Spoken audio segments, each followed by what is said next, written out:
오늘 성경 말씀은 에스겔 3장 16절에서 21절입니다. 누구나 잘 아는 재미있는 우화가 있습니다.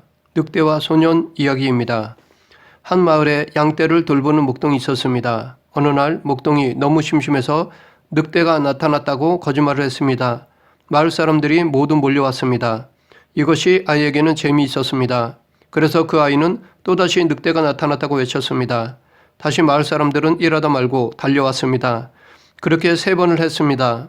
모두들 투덜거리며 다시 일하러 갔습니다. 그때 진짜 늑대가 나타났습니다. 그래서 아이는 늑대가 나타났다고 외쳤습니다. 그러나 이번에 마을 사람들은 아무도 반응을 보이지 않았습니다. 마을 사람들은 아이가 또 거짓말을 하는 것으로 여겼습니다. 결국 양들이 늑대에게 잡혀 먹혔다는 이야기입니다. 이 우화는 거짓말해서는 안 된다는 것을 교훈합니다. 하지만 저는 그것만이 아니라고 생각합니다. 자기 의무를 제대로 이행하지 못했을 때 큰 피해가 있다는 것도 보여주고 있습니다. 오늘 본문에서는 들짐승으로부터 양을 지키는 목동처럼 외부의 공격으로부터 한 나라를 지키는 파수꾼이 등장합니다. 본문을 통해 파수꾼의 사명과 책임에 대해 살펴보겠습니다. 16, 17절 7일 후에 여호와의 말씀이 내게 임하여 이르시되 인자야 내가 너를 이스라엘 족속의 파수꾼으로 세웠으니 너는 내 입의 말을 듣고 나를 대신하여 그들을 깨우치라. 파수꾼은 침략자들이 쳐들어오는지 밤낮으로 경계하는 사람입니다. 이들은 적의 침략이 있을 때 나팔을 불어 사람들에게 알립니다. 그래서 파수꾼이 부는 나팔 소리를 들으면 백성들은 하던 일을 멈추고 속히 전쟁 준비를 합니다. 그렇기 때문에 파수꾼의 임무 수행에 백성들의 생사가 달려 있습니다. 그런 막중한 일을 장난삼아 거짓으로 나팔을 분다면 백성들에게 큰 혼란을 야기시킬 것입니다. 뿐만 아니라 파수꾼에 대한 신뢰도 떨어질 것입니다. 반면에 만약 파수꾼이 부는 나팔 소리를 듣고도 준비를 하지 않는다면 백성들은 죽음을 피할 수 없을 것입니다. 그러므로 백성들은 언제 어디서나 파수꾼의 나팔 소리를 잘 들어야 합니다. 이것이 백성들의 의무입니다. 오늘 본문에서 하나님께서 에스겔을 파수꾼으로 세우셨습니다. 그래서 에스겔은 파수꾼으로서의 하나님의 뜻을 백성들에게 전해야 할 의무가 있습니다. 반면에 유다 백성들은 들어야 할 의무가 있습니다. 이러한 파수꾼은 하나님이 죄인을 긍휼히 여겨주시는 사랑의 표현으로 볼 수 있습니다. 만약 유다 백성들을 긍휼히 여기지 않았다면 하나님은 당신의 파수꾼을 세우지 않았을 것입니다. 그냥 망하는 것을 지켜보고만 계셨을 것입니다. 하지만 하나님은 유다 백성들을 긍휼히 여기셨기에 파수꾼을 세우면서까지 구원하시고자 하셨습니다. 그러므로 파수꾼은 하나님께서 우리를 사랑하신다는 사랑의 표현이라고 할 수 있으며 또한 파수꾼은 하나님의 사랑을 전하는 통로라고 할 수 있습니다.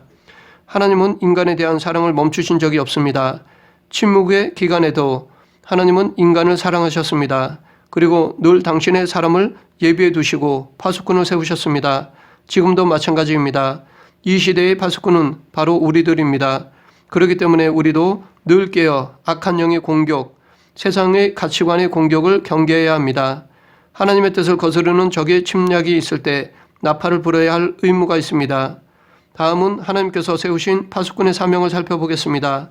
먼저 파수꾼의 최우선의 사명은 내 입의 말을 듣고 라는 말에서 알 수 있듯이 파수꾼은 먼저 하나님의 말씀을 들어야 합니다. 파수꾼이 자기를 파수꾼으로 세운 자의 말을 듣는 것은 당연한 것입니다. 그래야 세운 자의 의도를 알고 올바로 책임을 완수할 수 있습니다. 만약 맹목적으로 파수의 일을 한다면 파수의 목적을 이룰 수 없기 때문에 그 경계는 헛된 것이 되고 맙니다. 파수의 의무를 완수하기 위해서는 세운 자의 의도를 제대로 알아야 합니다. 모든 그리스도인은 하나님의 파수꾼입니다. 그러므로 우리도 하나님께서 세우신 파수꾼의 사명을 감당하기 위해서 하나님의 말씀을 들어야 합니다. 그래야 하나님의 뜻을 제대로 깨닫고 그 목적을 온전히 이룰 수 있습니다. 아무리 열심을 다해도 하나님의 뜻과 상관이 없으면 헛된 것이 됩니다. 그것은 자기 만족일 뿐입니다. 그러므로 우리의 수고가 헛되지 않기 위해서는 반드시 하나님의 말씀을 들어야 합니다. 그런데 하나님의 말씀을 듣는 것은 파수뿐 아니라 모든 일에 있어서도 마찬가지입니다. 어떤 일을 하는데 그 일을 왜 하는지 모른다면 그 일의 중요성을 모릅니다. 그로 인해 결국 허무함을 느끼게 됩니다. 그렇기 때문에 우리도 어떤 일을 할 때 특히 하나님의 일을 하기에 앞서 그 목적을 제대로 깨달아야 합니다. 내가 왜 이 일을 해야 하는지를 알면 그 사역의 중요성을 깨닫고 더 충성할 수 있습니다. 맹목적인 순종은 오래가지 못합니다. 기분에 따라 포기하기도 합니다. 그러나 목적과 이유를 알면 포기하지 않습니다. 목숨도 아까워하지 않습니다. 계속해서 파수꾼의 사명은 나를 대신하여 그들을 깨우치라. 깨우치라는 것은 경고하고 가르치는 것입니다. 파수꾼의 사명은 하나님을 대신하여 경고하고 하나님의 뜻을 가르치는 것입니다. 하나님이 세운 파수꾼은 하나님을 대신합니다. 그런데 여기서 대신한다는 것은 하나님처럼 절대적인 권력을 가졌다는 의미가 아닙니다. 단지 심부름꾼일 뿐입니다. 하지만 그가 전하는 말에는 하나님의 권위가 있다는 것입니다. 큰 나라의 사신은 속국의 왕에게 자기 왕의 뜻을 전합니다. 그들은 사신으로 심부름꾼이지만 그가 전하는 말은 왕의 말과 같이 권위가 있습니다. 그래서 무시할 수 없습니다. 이처럼 하나님의 파수꾼이 전하는 말도 하나님의 권위가 담겨 있습니다. 그러므로 우리는 하나님의 말씀을 전하는 데 있어서 담대함이 있어야 합니다. 내 말이 아니라 거룩하신 하나님의 말씀, 권능의 말씀임을 잊어서는 안 될 것입니다. 그러면서도 겸손히 전해야 합니다. 마치 자기가 하나님인 양 해서는 안 됩니다. 그것은 교만이요 하나님의 영광을 가로채는 죄입니다. 다음은 파수꾼의 책임에 대해 살펴보겠습니다. 본문에서는 크게 두 부류의 대상에 대해 말씀하고 있습니다. 먼저 악인에 대한 파수꾼의 책임에 대해 살펴보겠습니다.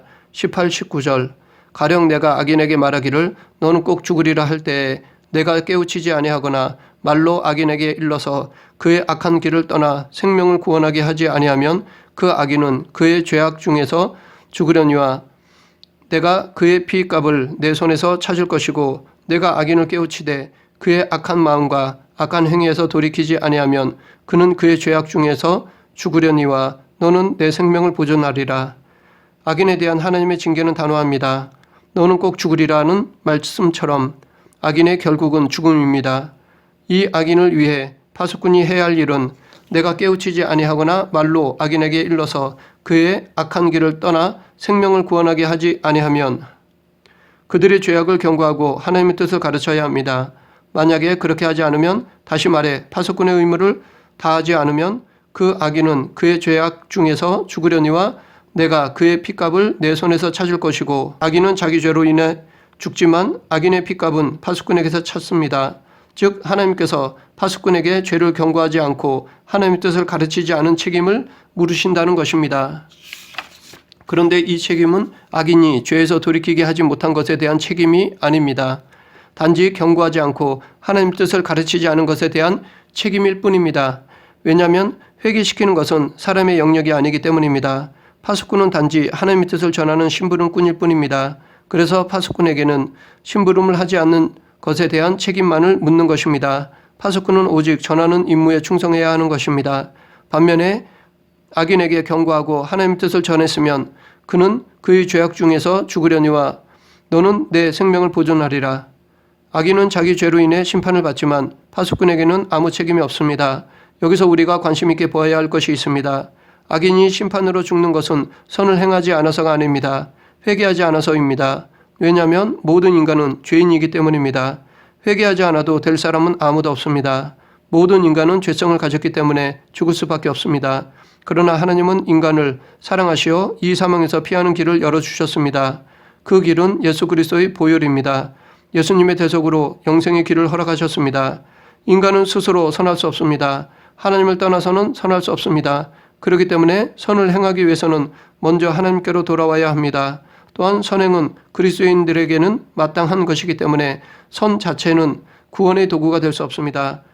우리도 우리의 선행으로 구원을 이루려 해서는 안 됩니다. 그것은 잘못된 것입니다. 오직 예수 그리스도의 은혜만으로 구원을 얻는 것입니다. 그렇기 때문에 우리는 하나님의 긍휼과 자비와 은혜를 구해야 합니다. 우리가 할 수 있는 것은 의지적으로 내가 지은 죄에 대해 철저히 회개하는 것입니다. 이 회개는 하나님께서 우리가 해야 할 목으로 주신 것입니다. 그렇기 때문에 우리는 지은 죄를 자복하고 회개해야 합니다.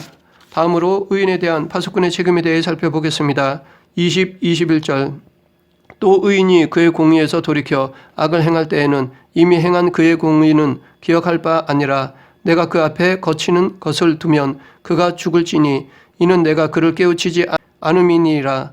그는 그의 죄 중에서 죽으려니와 그의 핏값은 내가 내 손에서 찾으리라. 그러나 내가 그 의인을 깨우쳐 범죄하지 아니하게 하므로 그가 범죄하지 아니하면 정령 살리니 이는 깨우침을 받음이며 너도 내 영혼을 보존하리라. 여기서 말하는 의인은 하나님에 대한 믿음이 완전한 자를 말하는 것이 아닙니다. 단지 율법과 계명을 지키는 자를 가리킵니다. 이 세상에 믿음이 완전한 자는 없습니다. 그렇기 때문에 여기서 말하는 의인은 언제든지 죄를 범할 수 있는 사람입니다.